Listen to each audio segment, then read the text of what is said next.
Welcome back नाजरीन गुफ्तगू को हम वहीं से दोबारा सिलसिला जोड़ते हैं। हमारे साथ मौजूद हैं सिद्दीकुल फारूक साहब, ये बताइए कि नवाज शरीफ साहब ने जो अभी आपके दोबारा सदर मुंतखब हुए हैं आपकी पार्टी के, उन्होंने कहा कि ये जो जजों को कभी आंखें दिखाई जाती हैं, कभी फैसलों का एहतराम नहीं किया जाता, तो हम ये बर्दाश्त नहीं करेंगे। आपकी पार्टी की क्या स्ट्रैटेजी है कि ये जो अदलिया और हुकूमत अदलिया की बात नहीं मान रही, आपकी पार्टी कैसे इसको जुडिशरी को सपोर्ट करेगी, कोई मूवमेंट चलाएगी, क्या करेगी? मेरी पार्टी, शायद आमिर साहब ने कहा कि सड़कों पर ना निकला जाए, बेहतर यही, लेकिन मैं ये कहूंगा कि पाकिस्तान की तारीख में एक तो 15-16 मार्च 2009 को आपने देखा कि लॉन्ग मार्च हुआ, किस लिए? अदलिया की आइन के मुताबिक बहाली के लिए।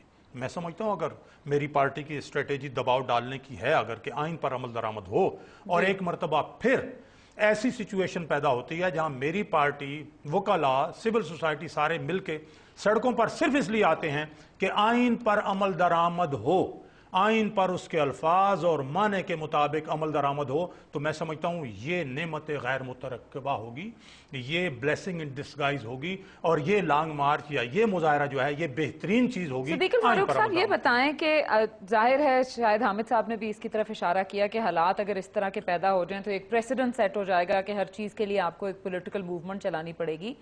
आप अगर ये कर दें और हुकूमत के साथ साथ डेमोक्रेसी भी डीरेल होने का खतरा पैदा हो जाए, तो क्या करेंगे आप? देखिए, इस एफर्ट से दो इदारे अच्छी तरह से बन के सामने आ गए। एक इदारा अदलिया का है जी, वन पिलर ऑफ स्टेट जी। दूसरा इदारा, मैं आपसे मुखातिब हूं, मीडिया है जी। बहुत अच्छे तरीके से, बहुत बेहतर हद तक अपना किरदार अदा कर रहा है जी। पार्लियामेंट में आपने देखा कि कमेटी सिस्टम कुछ बेहतर हुआ है, जो पब्लिक अकाउंट्स कमेटी है उसने भी एक हद तक काम करना शुरू किया, लेकिन एग्जीक्यूटिव जो है, जो इससे पहले एक बेमहार घोड़े की तरह जिधर चाहती थी जो चाहती थी करती थी, अब जरा जब उसने ये महसूस किया कि उसकी बातें नहीं मानी जा रही, गलत, यानी ये कोई बात है कि प्राइम मिनिस्टर के रिश्तेदार या प्रेसिडेंट जो बैठे हुए हैं उन पर करप्शन के इल्जामात हों और वो उन्हें प्रोटेक्ट करने की, अब तक जो झगड़ा है वो यही तो है कि अदलिया ने बहुत ज्यादा तादाद यानी अमाउंट जो है करप्शन के लूटे हुए पैसों की रिकवर की, ठीक है। अब वो यही तो कह रहे हैं कि ये करप्शन का केस है, NICL है, करप्शन है, हज का स्कैंडल केस है। आप मुझे मेरी बात का जवाब दें कि अगर इससे जमहूरियत भी डीरेल होगी? बिल्कुल नहीं होगी, ये जमहूरियत के लिए ही तो हम कर रहे हैं। ऑलरेडी तो इस मुल्क में बातें हो रही हैं कि आप जो है फौज वो उसकी अदलिया की एड के लिए अदलिया के पीछे खड़ी हो। दो बातें हैं उसमें, या तो अब तक जो 4 दफा मार्शल लॉ लगे हैं उन्होंने इस मुल्क को कुछ दिया हो, मुल्क को तो तोड़ा गया, मुल्क के इदारे बर्बाद किए, ना अदलिया को अपना काम करने दिया गया, ना एग्जीक्यूटिव को अपना काम करने दिया गया, ना पार्लियामेंट को अपना किरदार अदा करने दिया गया, बल्कि नैब के थानों से उठा के लोगों को मिनिस्टर बना दिया गया। तो मैं ये समझता हूं कि ये अगर हम सारे मिलके, और इसमें एक जो कंसेंसस है, कि आप महसूस नहीं करती कि हमारी कौम में एक कंसेंसस है जमहूरियत के हवाले से?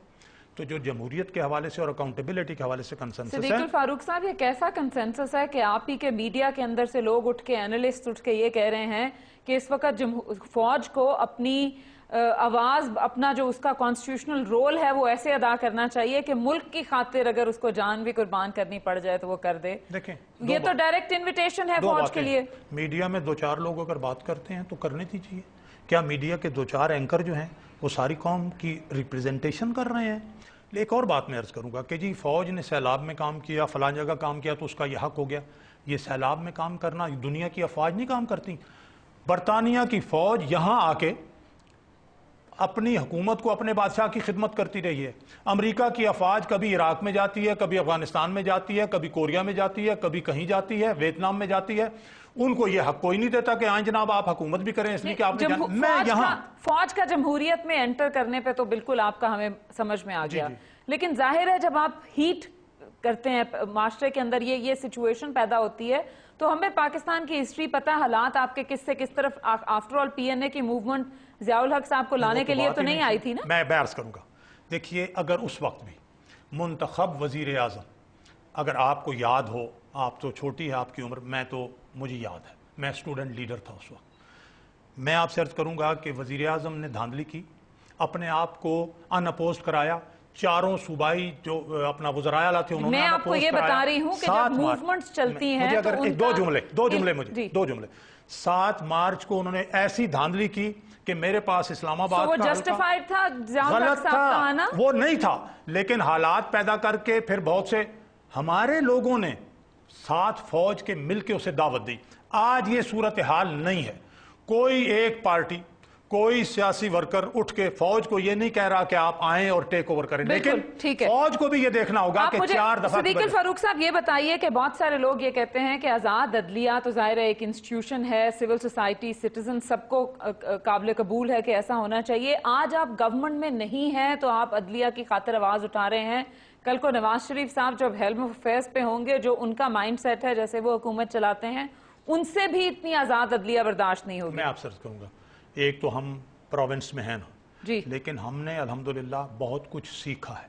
अगर सीखा ना होता नवाज शरीफ साहब समेत हमारी पार्टी ने, तो हमारी पार्टी ना आसिफ जरदारी साहब को सदर बनने देती जी, ना इस तरह के हालात पैदा होते, ना हम फ्रेंडली अपोजिशन का ताना बर्दाश्त करके इस सिस्टम को चलाने में तामुन करते। आप ही के जो प्रेसिडेंट, आउटगोइंग प्रेसिडेंट हैं, उन्हीं के हवाले से ये विकीलीक्स में आया है कि उन्होंने कहा कि हम रिस्टोर करा दें, फिर उनको हम निकालने के पॉसिबिलिटीज पे गौर करने के लिए तैयार हैं। मैं आपसे अर्ज करूंगा, जिसने ये रिपोर्ट किया है जी, ये बात गलत है, इसलिए कि जिस पार्टी ने अपने कैंडिडेट्स जो कौमी असम्बली में, सूबाई असम्बली में आ रहे थे, अदलिया की बहाली के लिए उन्होंने उससे हल्फ लिया। ये रिपोर्ट तो किसी ने भी नहीं किया जी, ये तो लीक्ड डॉक्यूमेंट लीक है ना। मैं अर्ज करूं कि दरमियान में जब वास्ते आ जाते हैं, जब हमारा स्टैंड उस वक्त से लेके आज तक एक ही चल रहा है, डिनाई कर रहे हैं मैं ये अर्ज करूंगा कि एक बात मैं और अर्ज करूं कि अगर हमारी पार्टी खुदा करे कल उसे इख्तिदार मिले